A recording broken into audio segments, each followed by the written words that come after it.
MQM Pakistan के वफ्द की कामरान टिसोरी से मुलाकात। मुत्तहिदा कौमी मूवमेंट पाकिस्तान के वफ्द की गवर्नर सिंध कामरान टिसोरी से मुलाकात की अंदरूनी कहानी सामने आ गई।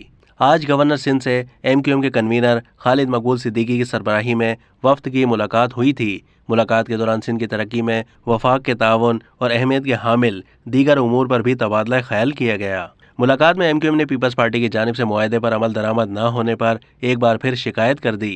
शिकवा किया कि हम वफाकी हुकूमत के अहम इत्तेहादी हैं।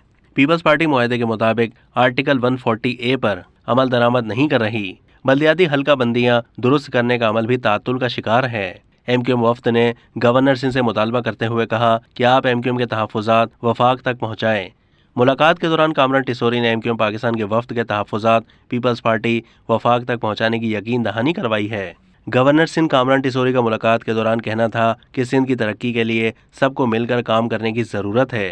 अवामी फलाह व बहबूद के इक़दामात अव्वलीन तरजीह है। अब तक के लिए इतना ही। मज़ीद मालूमात के लिए डेली जंग के YouTube चैनल को सब्सक्राइब कीजिए।